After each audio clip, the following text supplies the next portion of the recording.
Tá. Nós temos que voltar um pouco da união das escolas de samba do Brasil. Eu, bem organizada, muito bem administrada. Bom, eu nasci em São Paulo, ainda sou da época ainda que Osasco pertencia a São Paulo, eu nasci na maternidade Matarazzo, na oportunidade. 2 ou 3 dias depois eu já estava morando, residindo em Osasco, na rua Itanguá 17, hoje conhecida como Rua Virgínia Aurora Rodrigues, que é praticamente essa que a gente tem aqui perto da Praça 21 de Dezembro, onde é homenageado todos os autonomistas pela cidade.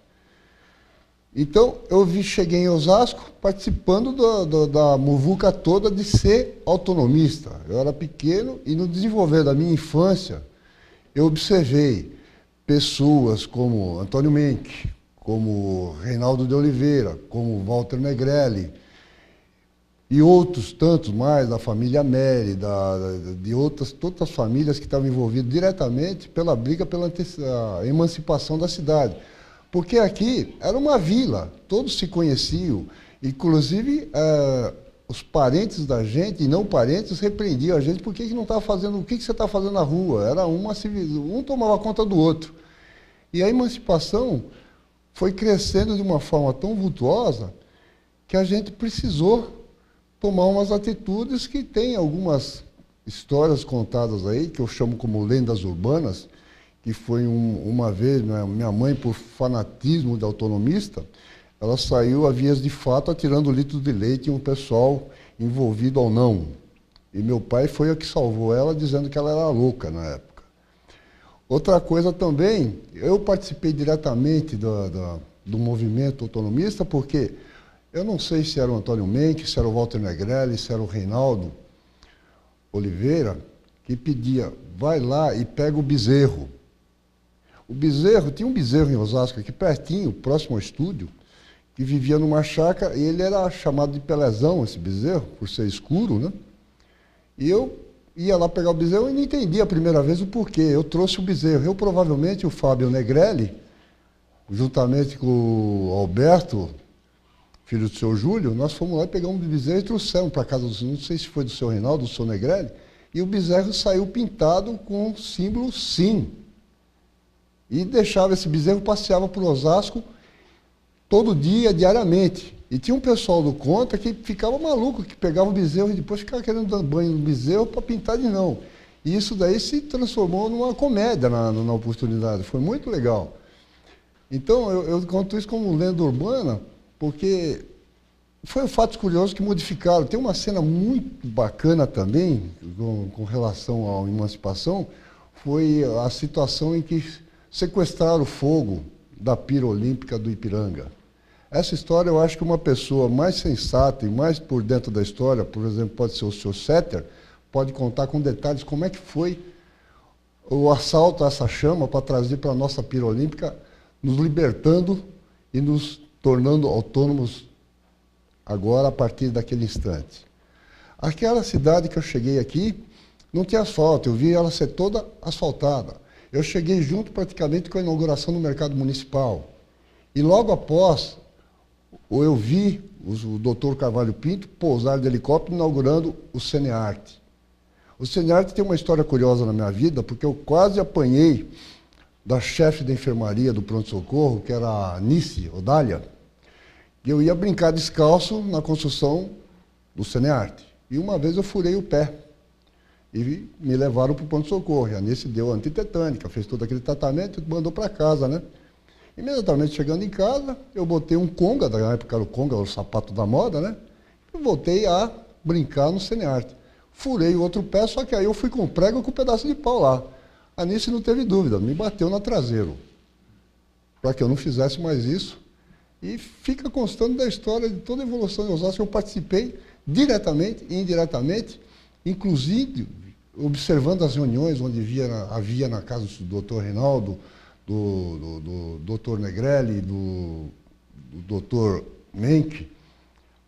A gente, como moleque, ficava correndo no meio de todas aquelas pessoas famosas e que hoje a gente não poderia imaginar que eles seriam tão famosos para a prosperidade dessa cidade.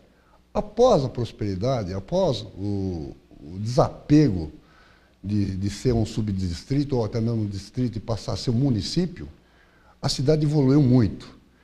E hoje eu tenho uma certa preocupação com essa evolução. Eu acho que ela está muito evoluída. Eu acho que a gente tem que botar um freio nessa evolução com mais qualidade de vida. É isso que eu penso. Veja bem, meu pai trabalhava na Eternit. Na época ele era montador mecânico da Eternit, ele viajava pelo Brasil inteiro. E ele propagava também essa autonomia pelo Brasil inteiro, porque a Eternit obrigava a viajar instalando tubulações de água em todo esse país, meu Deus, que naquela época o Brasil estava em pleno desenvolvimento. E ele era assíduo e cobrava muito a autonomia de Osasco. Fez praticamente a primeira rede de Osasco, ele deve ter participado disso tudo aí. Porque isso daí tem fotos, inclusive eu estava vendo alguns folhetos antigos da época dele, onde aparece a mão dele ensinando o pessoal a projetar o encaixe do tubo, que era uma novidade fantástica para evoluir quanto mais rápido toda essa situação.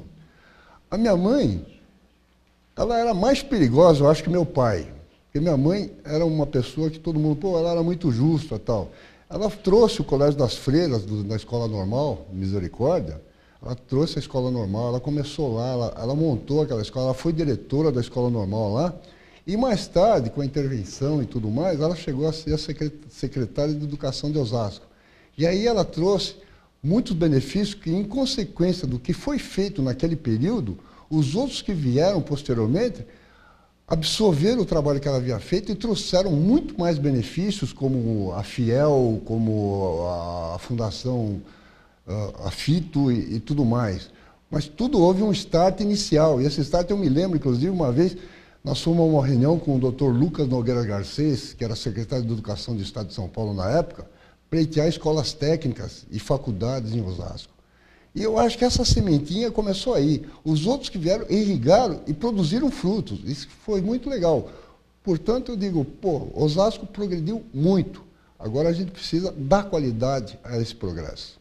Olha, eu participo, já faz algum tempo, eu não fui muito efetivo porque eu tive uns problemas atípicos das minhas necessidades, mas de qualquer forma, toda vez que eu posso, eu estou presente. E estou sempre fazendo com que haja uma captação de mais pessoas, sendo elas filho de autonomista ou não, para que a gente possa progredir mais nesse sentido. Porque nós estamos envelhecendo e nós precisamos substituir a frota.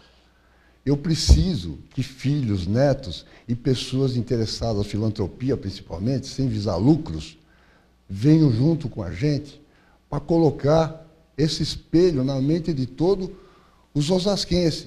Porque isso, a instituição da Ordem dos Emancipadores só trabalha em melhorar sempre a qualidade de vida de todos os osasquenses. Nós trabalhamos em prol disso praticamente diariamente. O Setter, acho que a todo segundo ele está nisso.